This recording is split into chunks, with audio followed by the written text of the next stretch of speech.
Hello and welcome to Respect the Ball. It's your boy K, and I'm back again with the latest PSL transfer news. After 1 week hiatus, Zembuyile guys, I'm breaking news.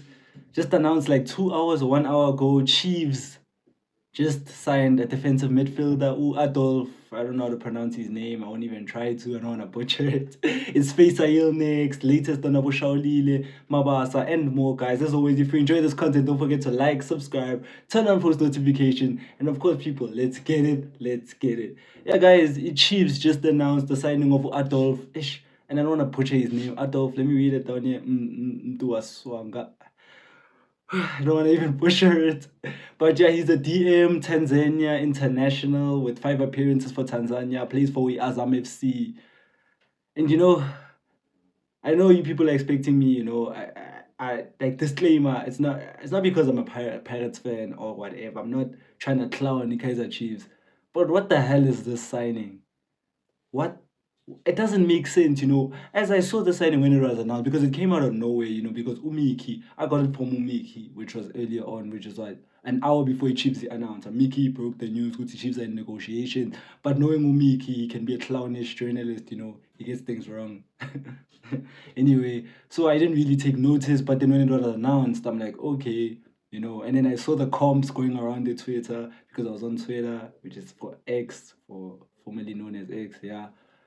So I see the comp, he's making passes. People are made, oh, Kosi Sainide. I mean, those passes, any basic midfielder should be able to make those passes in that comp that was that was shown to us. But then I did a little bit of a deep dive, quick search on him, who is this Adolf guy? Come to find out, he's not even a starter. I think Chiefs is taking their fans again for a ride. Why did they sign this guy? He might turn out to be a success. I'm not saying this guy won't be a success, but why was he signed? Because he's not even a starter for the team. Because if you check the stats, in the last 10 games, La Pagu Tanzanian Premier League, he didn't even start one game. The last 10 games, he didn't start even one. Wasn't selected for Tanzania in the AFCON, because as I check, you know, he's not even playing.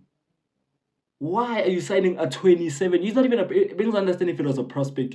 If he prospect was like 19, 20, 21, where you're like, okay, akadlali lapha, but we see something. This guy's 27, 27 years old. You're like DM. Why? Again, Chiefs are just taking the offense for it. If I was a fan of the Chiefs, I'd be incredibly disappointed by the signing because I see a lot of people being positive as if they've watched this guy play. Because I checked even the Kev stats, I went deep down who Kev. He didn't start the latest game against the Wydad. He hardly ever played with a Kev campaign. He's not even the midfield partner, which I'll go to the next story. You got Feisal. He doesn't even play. So what did Chiefs see from this guy? Was it maybe the before AFCON? Because he is a Tanzanian international. He has 5 appearances, which was at AFCON. Never played again. Does, does that not raise any eyebrows? Good, okay, they selected him once and never plays again. Again, he's 27. Okay, he's in his prime. But you're telling me you couldn't get a capable midfielder like Paco PSL. Why do you need to be? Why does this player need to be foreign? It just doesn't make sense. Kaizer Chiefs just baffles me as a team.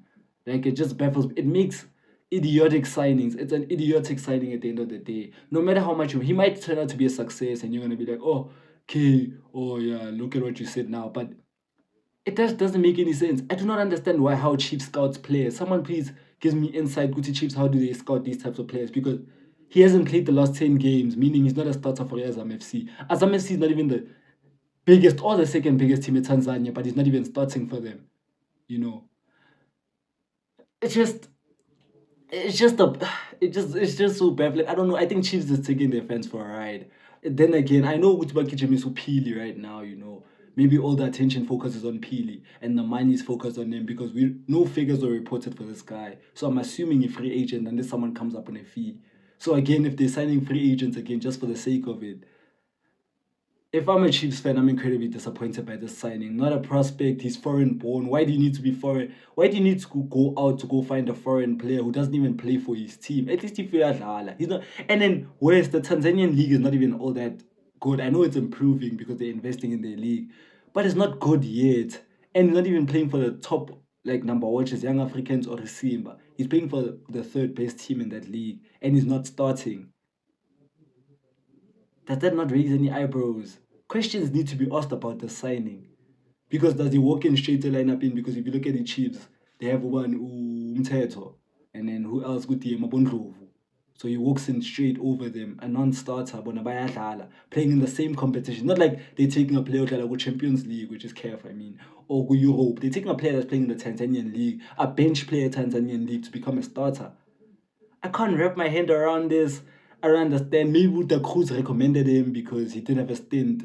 I think wasn't he Nabi's assistant, like Young Africans? Maybe he was recommended because of that. But it's just not a smart signing. It's just not. No matter how much you can put your head around this, it's not a smart signing. It might work out, but it's still not smart because there are a lot of South African prospects. I can name you a bunch of midfielders. I'm a prospect like South Africa that you could have went out and went and signed or promote like TDC. I mean, Bakona Bopeko and all of that like TDC.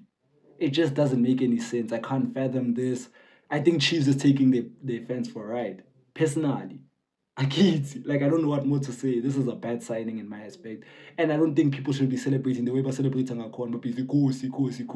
Okay, sharp. One thing, guys. Anyway, moving on is Feisal next. Again, I'm tired of this Feisal story. I've called several people, that are kind of close to the club. I do have some people that I know close to the club. I'm not saying Gucci, they're official sources or anything. They're not official people that you can bank on. But I kind of do, listen to them. The Faisal story again is trash. It's kind of surfacing again. Gucci, the Faisal is next. Like I read it off this other account. What is it? I forgot the name of that account, but I read it off. It's a childish account. That Faisal is. It's not. Do not get it. Faisal is earning a lot of. First of all, the problem with the Faisal deal, Faisal is content up in his home country. That's number one. Number two, he's earning a large wage. That's number two. And the transfer fee from Azam, if Chiefs want to say, it's gonna be very tricky. I think they're gonna demand a lot of money because my why would transfer market, his value is quite high, and he earns a lot of money. Chiefs do not typically go for such because look at how much they're demanding for Gupili. I think all the money is going to Gupili. Personally, I mean, I think all the money are Gupili. And it's gone quiet around Gupili. I don't know if they're close or whatever. I saw a report Kusowete and Guti, they're close, but I don't want to touch on that. But then, so the Faisal deal is very tricky. I wouldn't believe it. Anyone who says anything about Faisal, I'm not saying it's never going to happen, but at this current stage, from the people that I've talked to who Bakon and Ape Chiefs, nothing is going around, nothing is going on in the Baka Faisal. So moving on as I'm looking down here, Mabasa, turning attention now, free agents. Okay, one free agent and the other playing for Sundowns. Mabasa, Peter Shaolile, free agents being offered to Pyramids. I know Rulani Amthando Mabasa. I don't know. I don't think he was fond of Ushaolile, but not towards the end. He wasn't really trusting him that much. You remember when I think they lost to Super Sport and he said they don't have a striker like Uhobla while Shaolile was on the field. I think he lost his trust for Shaolile, which in this deal, I think Shaolile, I don't think he'll go for Shaolile. I think Shaolile, it's more closer. It's like he's closer to going to Pirates, which I dislike, but what can I say?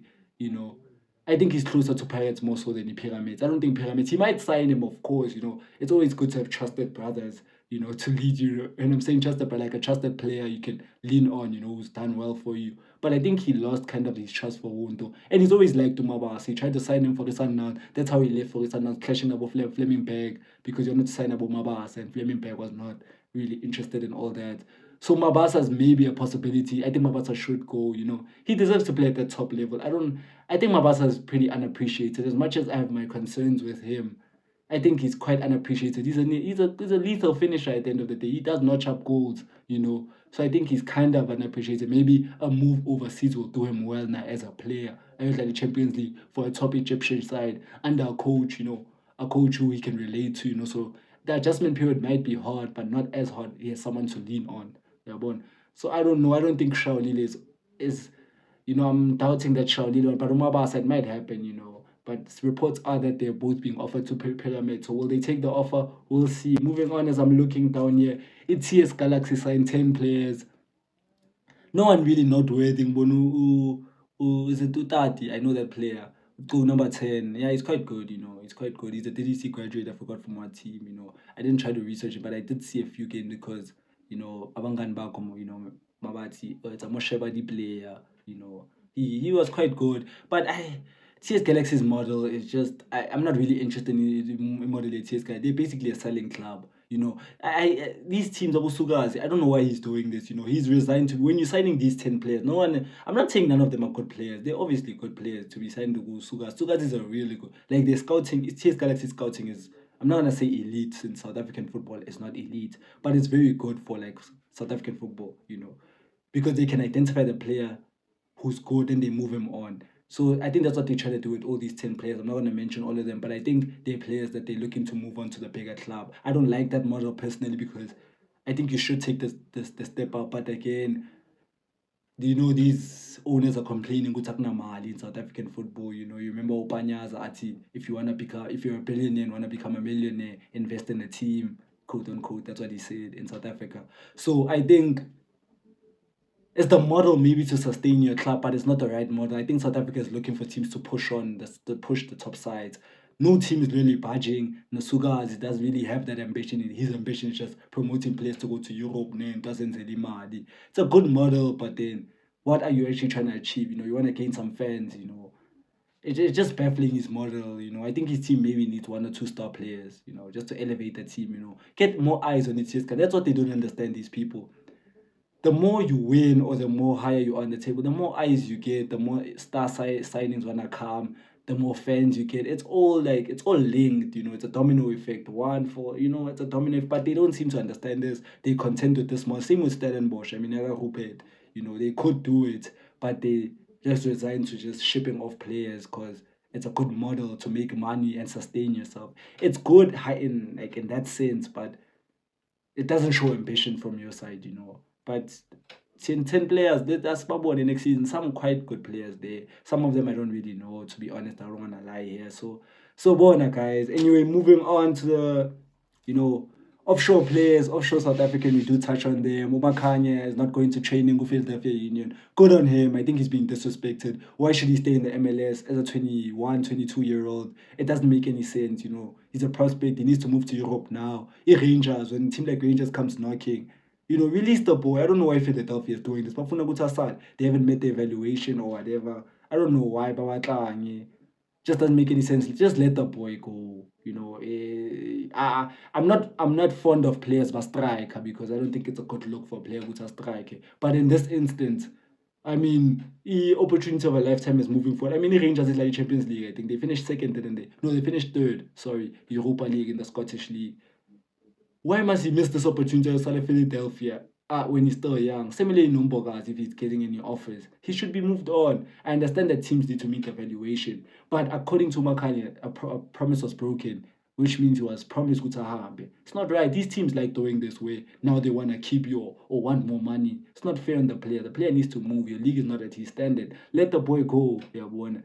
So that's my thoughts on that. And then Cambpell moved to Kortrijk. I saw a lot of people, sorry if I'm butchering the name, it's a Belgium, by the way. But I saw a lot of people criticizing this move. Why?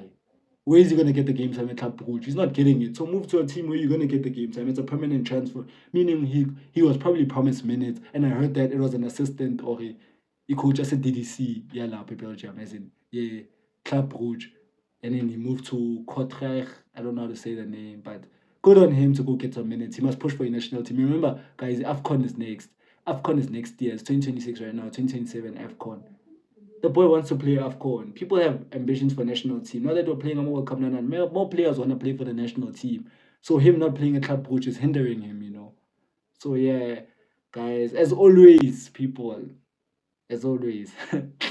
If you enjoyed this content, don't forget to like, subscribe, turn on post notification, drop down a comment, guys, and of course, guys, share, and subscribe if I didn't say it. Yeah, bottom right hand corner, subscribe. And as always, people, peace.